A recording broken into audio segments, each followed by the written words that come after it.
The inevitable reckoning arrived in the form of a stern letter from Principal Evans, a request for a meeting that brooked no delay. In the hushed confines of the principal's office, the unvarnished truth hung heavy in the air. The reports of April's disruptive behavior, her plummeting grades, the stark revelation of her involvement in bullying, each word was a hammer blow to Sarah and David's carefully constructed world.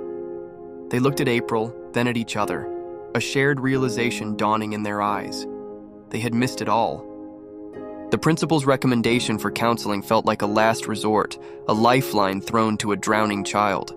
Reluctantly, April found herself in the quiet, sunlit office of Ms. Davis, the school counselor. The initial sessions were marked by a stubborn silence. April's arms crossed, her gaze fixed anywhere, but on the empathetic woman opposite her. But Ms. Davis was patient, her voice a calm balm against April's internal storm. Slowly, tentatively, the dam began to break.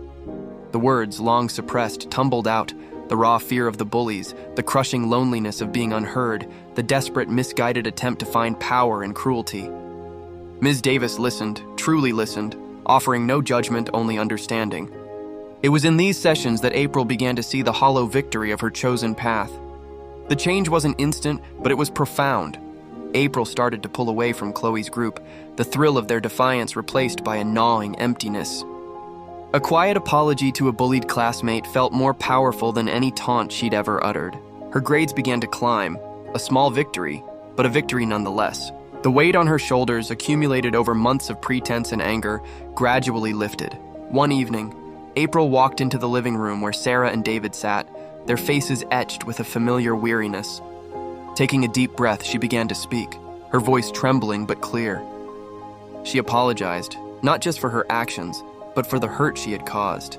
She confessed her fears, her feelings of neglect, the quiet despair that had driven her to seek solace in the wrong places.